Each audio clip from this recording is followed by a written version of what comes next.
진짜 재미있는 건 그 다음입니다. 그림 5를 가리키며 말을 하는데요.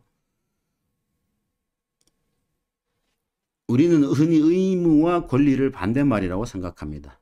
시민적 의무만 지나치게 강조하면 좀 국가주의 냄새가 나서 거부감이 들죠.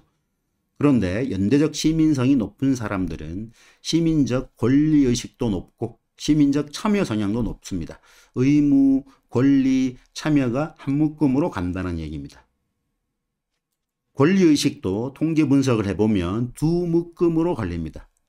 보편적으로 적용되는 기본적 권리의식이 있고 범죄자나 외국인처럼 권리를 보장받기 어려운 사람들의 권리를 보호하는 사회적 시민권 의식이 있습니다. 연대적 시민성이 높은 사람들은 두 권리의식이 모두 높다. 그런데 법제도 시민성이 높은 사람들은 기본적 권리의식은 따라서 높아지지만 시민적, 사회적 시민권 의식은 오히려 낮아진다. 공적 제도에 대한 시민의 의무감은 취약한 사람들의 권리를 보호하려는 마음과 같이 가지 않는다. 이런 사람들의 권리와 같이 가는 마음은 연대적인 의무감, 동료 시민들에 대한 의무감이다.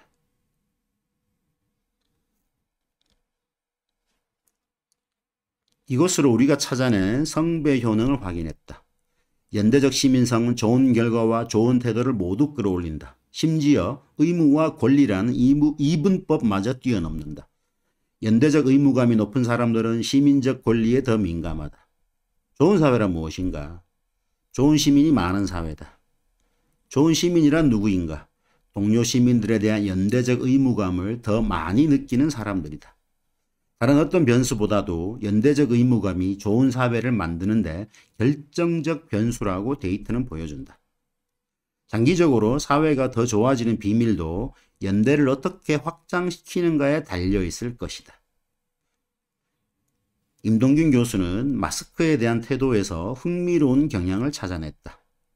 마스크를 쓰는 이유로 여러 문장을 제시하고 동의하는 정도를 측정했는데 마스크를 착용하지 않으면 주변 사람들의 눈총을 받기 때문이다.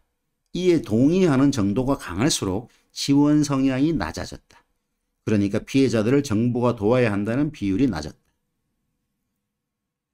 사회적 압력은 한국의 방역 참여를 설명하는 유력한 경로로 제시되곤 했다. 한국의 강한 눈치보기 문화 때문에 방역이 잘 된다는 얘기다.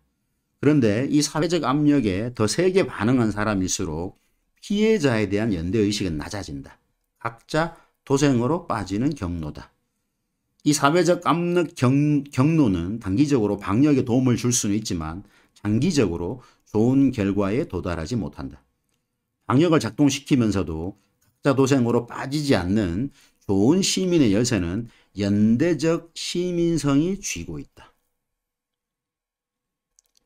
좋은 시민은 무골호인과는 다르다. 좋은 시민은 개인주의 대 공동체주의, 자유주의 대 권위주의 이런 식의 이분법으로는 포착되지 않는 제3의 꼭지점이다. 좋은 시민은 개인이 자유롭고 싶어 하지만 간섭이 없는 고립 상태를 자유롭다고 생각하는 사람이 아니다.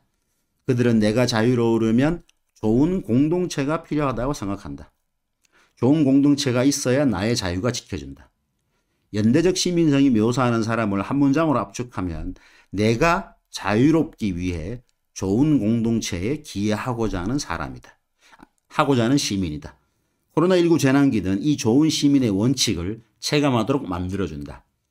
팬데믹 시기에 건강은 나 자신의 노력에만 달려있지 않다. 좋은 공동체가 나의 건강을 지키는 핵심 자원이다. 따라서 나도 좋은 공동체를 만드는데 투자해야 한다. 이거를 한 단어로 바꾸면 연대다. 연대는 동료 시민들을 서로 돕는 일이지만 자선과는 거의 정반대일 만큼 다르다. 자선이 시혜적이라면 연대는 상호 의무로 묶인 관계다. 자선이 누군가의 불행을 안타깝게 여기는 접근이라면 연대는 위험을 분산시키는 공동의 노력이다. 내가 몇 살까지 살지는 근본적으로 알 수 없다.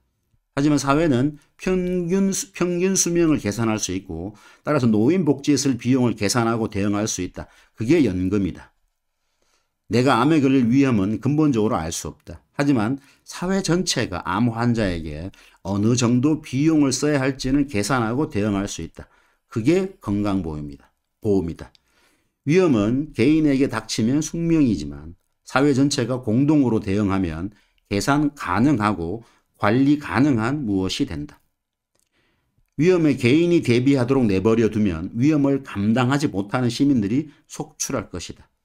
미국의 의료보험 체제가 이런 문제를 안고 있어서 건강 위험이 치명적 결과로 이어진다. 세계 최강 대국도 연대의 실패를 돈과 기술로 만회하지 못한다. 위험이 숙명이 될 때 인간은 의존적이 된다. 자유롭지 못하다. 위험을 계산하고 대응할 수 있을 때 인간은 자유로워진다.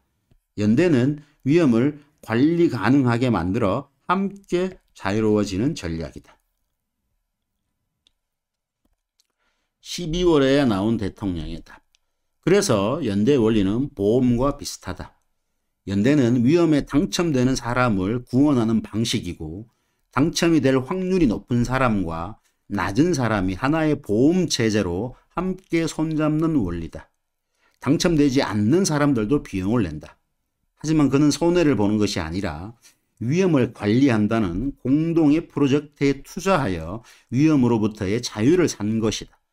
시민들이 이런 합의를 만들어내도록 이끄는 게 연대의 정치다. 특히 위험에 당첨될 확률이 낮은 시민도 이 공동의 프로젝트에 동참하도록 만드는 게 연대의 정치다. 이게 실패하면 시민들은 내가 위험에 당첨되지 않았으니 비용을 내지 않겠다는 생각으로 미끄러진다. 즉 각자 도생이 되는 것입니다. 복지국가 모델을 선도한 스웨덴의 민주당은 1950년대에 이런 식에 도달했다. 개인의 해방은 사회 안전망에 좌우된다.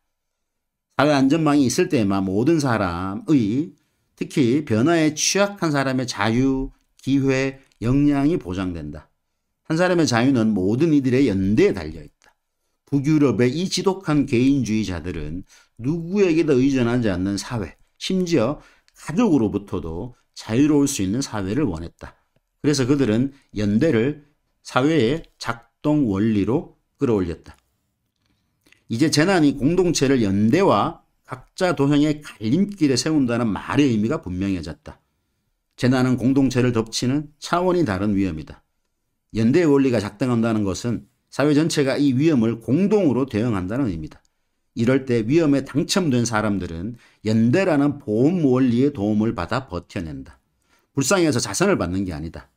반대로 각자 도생의 원리가 작동한다는 것은 위험에 당첨된 사람들이 속절없이 낙오한다는 의미다. 이러면 낙오된 사람들이나 그걸 지켜본 생존자들이나 각자 도생의 원리를 내면화한다. 이것이 바로 우리가 1997년 외환위기라는 재난에서 선택한 길이다. 그리고 지금 우리가 다시 이 길로 미끄러지는 중이라고 데이트는 경고한다. 좋은 시민은 이 악순환을 끊을 수 있는 핵심 자원이다. 하지만 핵심 자원답게 희소해서 여론 전체를 좋은 결과로 끌어당길 만큼 충분하지 않다. 좋은 시민이라 해도 각자 도생이 지배하는 세상에서 나홀로 연대에 나설 만큼 어리석지도 않다. 일본과 비교해 낮은 지원 성향은 그 결과다.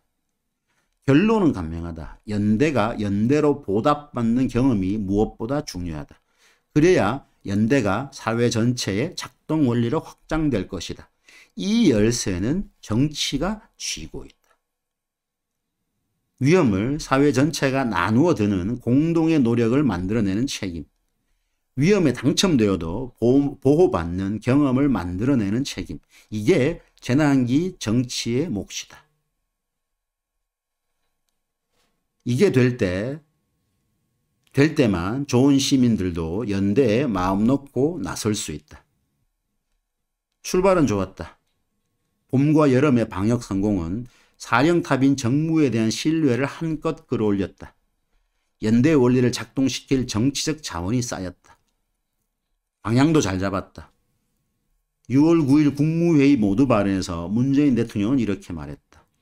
위기가 불평등을 키운다는 공식을 반드시 깨겠습니다. 위기를, 불평등을 줄이는 기회로 삼겠습니다. 상생하지 못한다면 진정한 위기 극복이라고 할 수 없습니다. 그러나 여름의 안정기 동안 정치는 연대의 가장 기본적인 원칙인 위험 분산에도 도달하지 못했다. 코로나19 재난기에서 자영업자는 사회적 거리두기라는 무기를 가동하느라 피해를 본 희생자다. 유행이 돌아오면 위험에 당첨될 것이라고 쉽게 예측할 수 있다. 12월 24일 수석비서관 회의에서 문재인 대통령은 이런 말을 했다. 정부의 방역 지침에 따라 영업이 제한 또는 금지되는 경우 매출 급감에 임대료 부담까지 고스란히 짊어져야 하는 것이 과연 공정한 일인지에 대한 물음이 매우 뼈아프게 들립니다. 모두가 고통을 분담해야 하는 국가적 위기 상황에서 약자에게만 희생을 강요하는 것이 아니라 사회 전체가 고통의 무게를 함께 나누고 정부의 책임과 역할을 높여나갈 방안에 대해 다양한 해법과 지혜를 모아야 할 것입니다. 대통령이 받은 질문을 우리의 용어로 바꾸면 연대의 원리가 작동하고 있느냐는 질문이다. 그걸 위해 정치가 무엇을 하고 있느냐는 질문이다. 대통령은 이 질문이 매우 뼈아프게 들린다고 12월에 말했다. 이 질문은 봄부터 나왔다.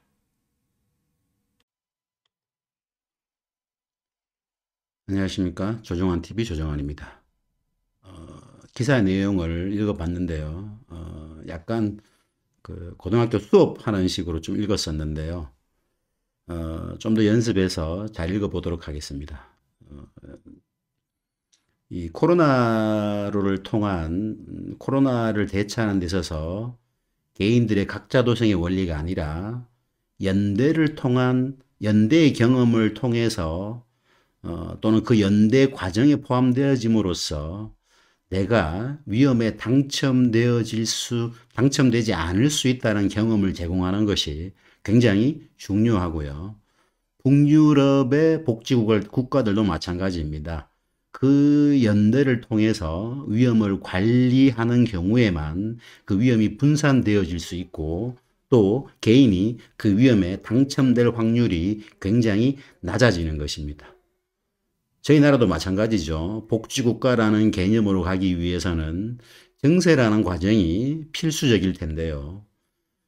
그 정세라는 과정으로 가기 위해서는 연대의 경험을 통해서 내가 그 정세 과정에 참여함으로써 위험에 당첨되어지지 않을 수 있다는 확신을 제공해 주어야 됩니다. 그래야지 정부의 신뢰를 갖고 정세에 동참할 수 있는 것이죠.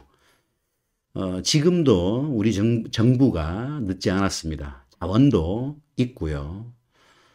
이 코로나19 상황 속에서 고통받고 있는 사람들에 대해서 어떤 연대의 경험을 제공해야 할지 정치는 또는 정치가들은 많은 부분을 생각해 봐야 할 것입니다.